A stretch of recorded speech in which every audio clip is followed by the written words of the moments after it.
Voilà donc cet extrait, Président Banda, première réaction. L'intitulé de l'émission parle plus que tout, mon cher Bachir. Est-ce qu'on peut revoir l'intitulé? On ne le revoit pas là, l'intitulé, je vous en prie. Ça parle plus que tout, parce que vous avez dit, les Américains et les Européens ont-ils été déjoués par le président Kabila? Quand vous le dites, vous nous obligez à cadrer, vous voyez, à cadrer et à poser les enjeux sur la table. Ces enjeux, c'est quoi, Bachir? Nous avons expliqué, si on va l'expliquer, à la faveur du Grand Moyen-Orient, le projet américain de reconfiguration géopolitique du monde entier, projet qui a débouché sur les crises en Irak, en Syrie, et toutes leurs conséquences, et qui ont débouché sur l'échec de l'Occident. Vous savez que l'Occident a perdu la guerre en Syrie. Le plan B, c'était les Grands Lacs. Pour compenser la perte de l'Occident dans le Grand Moyen-Orient, ils ont mis sur pied, ils ont accéléré la politique des Grands Lacs. C'est quoi les Grands Lacs? C'est l'éclatement de la RDC en plusieurs morceaux. C'est une espèce de yougoslavisation de la RDC. L'éclater en plusieurs morceaux, ça permet à l'Occident d'avoir sous son contrôle un maximum de ressources pour faire face à la Chine et à la Russie. Celui qui s'est opposé à ce projet, c'est M. Kabila. D'où la diabolisation sans pareil du président Kabila. Alors, pendant un bon bout de temps, la stratégie a été de fédérer ce qu'on appelle l'opposition, dans laquelle il y avait évidemment Félix Tshisekedi. Mais il s'est donc passé, mon cher Bachir, que ils se sont éclatés qu'elle a failli désigner le candidat. Alors, lorsque l'opposition, n'est-ce pas, qui était ouvertement parrainée, vous comprenez?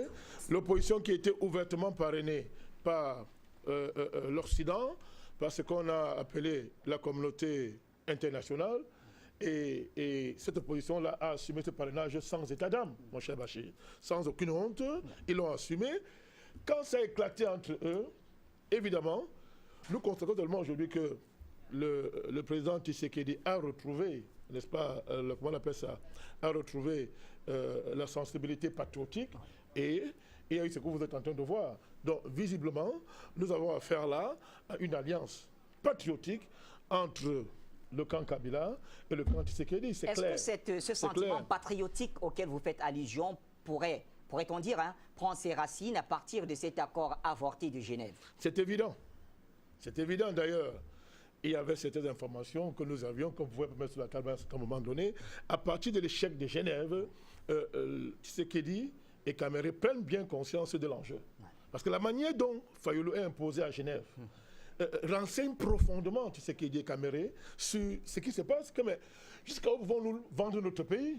Donc, les jeux sont allés très vite. Il y a eu un retournement de situation pour sauver la RDC. Je voudrais vous dire que le plan qui était en cours, le déploiement des troupes américaines au Gabon, toute la pression que vous avez vue, le plan était que si c'est la Ramazani qui passait, le Congo entrait en guerre civile.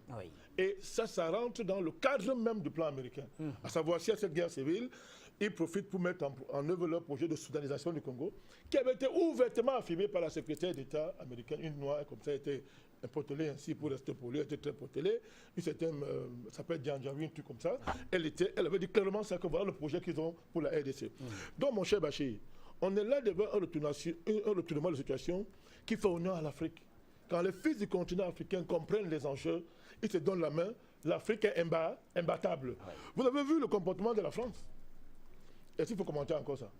Monsieur Le Drian, il a oublié qu'il est ministre des Affaires étrangères d'un pays. Il a dit carrément que non, les résultats ne sont pas conformes et que c'est la CENCO, à la place de la CENI, qui doit donner les résultats.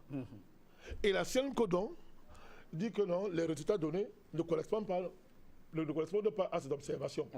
Et maintenant, on dit que, bon, on lui dit, mais donnez le nom. Elle ne donne pas le nom. Et elle dit, bon, maintenant, les candidats sont responsables. Donc, c'est à eux de prendre leur responsabilité. Autrement dit, allez, si vous voulez lancer la rue, engagez le combat de la rue, ou bien faites le recours si vous voulez.